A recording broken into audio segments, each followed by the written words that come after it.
Thank you. Good to be here. After 42 years of coaching, it's always good to be on the roster. Stay on the roster. That's key to the drill. So, had a great summer. Want to thank my wife, Manette, for allowing me to do what I love to do. Without her, this wouldn't be possible. We're a team.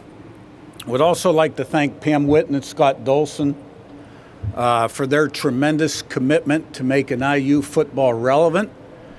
And Tony Petiti, who I've gotten to know, for his leadership, vision, intelligence, and willingness to make tough decisions.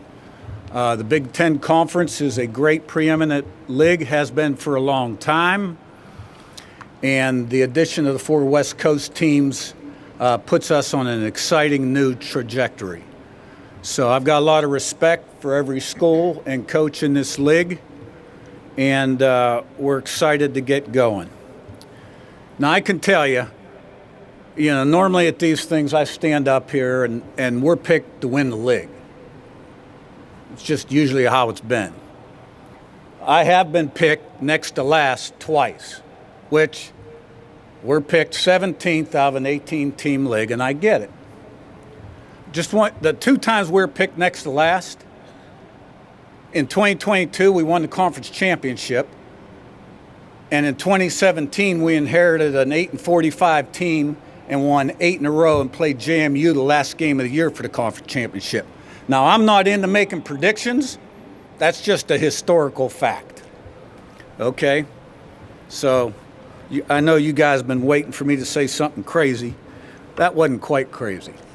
I think the other point I'd like to make, it was just 3 seasons ago that Indiana was a touchdown away from winning the Big Ten Conference. 3 seasons ago. Now, in this day and age, the internet society, I got to have it now. 3 seasons ago seems like 3 decades ago. And all of a sudden, Indiana's become like an impossible job, or they're irrelevant. So what I can tell you is, in this business, the margin for error is very slim. And even Indiana last season lost 5 one-score games. And I'm including Penn State, which was tied with 2.5 minutes to go. All right? Now, our staple, places I've coached, guy I learned from, we're pretty darn good at those one-score games. So, just saying. I like our team. We have a lot of experience on our team. We have a lot of guys that have played winning football, that have good career production numbers, multiple years, and we've got a good core group of guys that are accustomed to winning and are used to winning. Now, you probably wonder how you say that, inheriting a program like this, but in this day and age in the portal, you can change things real fast. So how did we get to this point, and what's the transition been like? Day 1 on the job, December 1st. This was a 3-day hiring process. This happened really fast.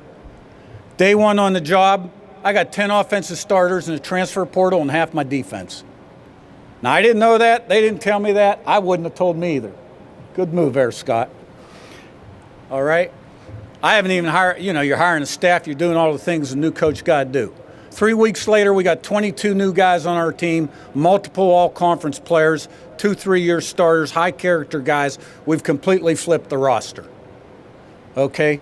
January, you get into your winter conditioning, spring ball.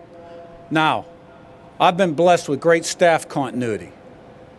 Okay, the people that are in positions of responsibility. My defensive coordinator has been with me 10 years, Bryant Haynes. Not all as a coordinator. My offensive coordinator, Mike Shanahan, 9 years. My strength and conditioning coordinator, Derek Owings, going on year 5 or 6. Okay, so they understand the blueprint, the process, what I expect, the standard, the expectation, the accountability.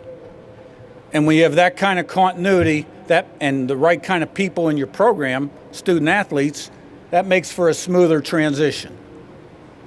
So I think we definitely made very significant progress as a program. Getting the spring ball, put your offense, defense, special teams in, what you expect, your standard, your practice standards. By practice 5, it felt like a normal practice. And we continued to make improvement. Then we entered the spring portal period. We had 6 defensive players in positions of need. All right, another offensive player, and we've had a really good summer. So, you know, I like our team. I have confidence in our team. But we're not where we need to be today. Now, the fortunate thing about that is nobody's where they need to be today, because you have so many new players and so many things on the table in terms of August practice that you got to improve on in terms of consistency and performance, intangibles, player development, scheme development, so on and so forth. All right? So when I say I feel like we've made a lot of progress, I understand we got to put it on the field. We got to put it on the field. But nothing gets people excited like winning. You string together a couple wins, all of a sudden you're on national TV every week. You can't get in that stadium. All right? You become the talk of the country. All right? One of the reasons I came to Indiana is I felt like I had done this a couple times already. Not on this level. But like you go to Elon and they're 8-45, right? And they're 2-10 the year before. Picked next to last. The team that was picked last actually beat them like 48-10 last game of the year at Elon. And you put together 8 wins in a row, and every one of those games went down to last play. You're winning all those close games, and all of a sudden, people won't come to the stadium. Now they can't get in the stadium. So we got a lot of guys accustomed to getting the result. We're very process-oriented in terms of what we do. Control the controllables, humble and hungry, be where your feet are, no self-imposed limitations, improve every minute, every hour, every day, every rep, one play at a time, buy into that, okay, and just improve and see where the process takes you. Now, I've kind of had to speak a big game taking over a job like this because we had to wake some people up and create some excitement, and after all, this is the entertainment business too. So, excited to be here. We have 8 home games. We have a great schedule. Can't wait to get going. And with that, I'll open it up for questions. We got first row on the right side, Coach. First row on the right. Kenneth Berry, Touchdowns and Tangents. Coach, you talk about recruiting and, you know, getting people that are fit. In regards to just NIL and maybe like the local community, how have they supported you in your pursuit, and how have the players kind of reached back out in that regard too? Yeah, I mean, I think that's been a real key component. Things that are critical to program success. You know, I think the university's anteed up.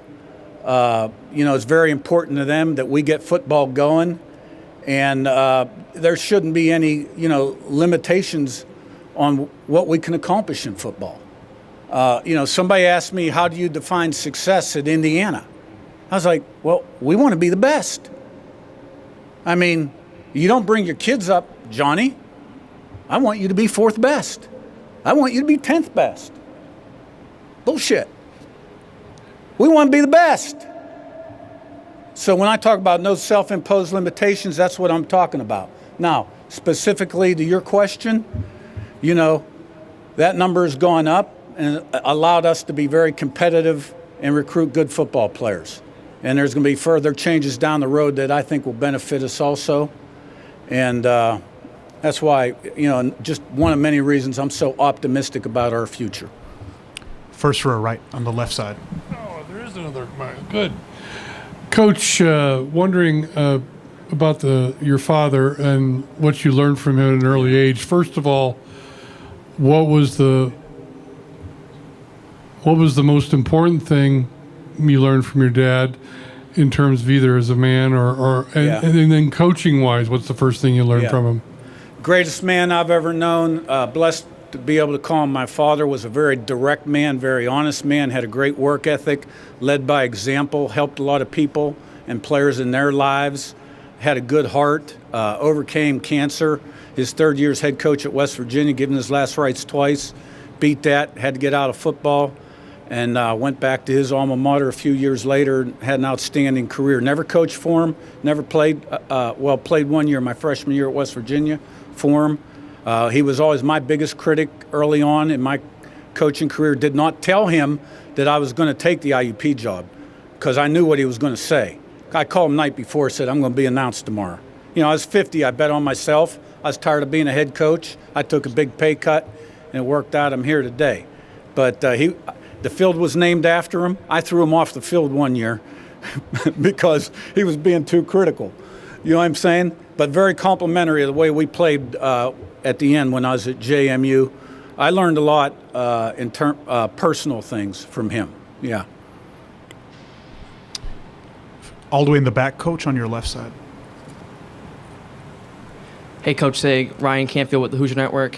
What ultimately landed you on Curtis Rourke, and what do you need to see from him to get the best out of him? Yeah.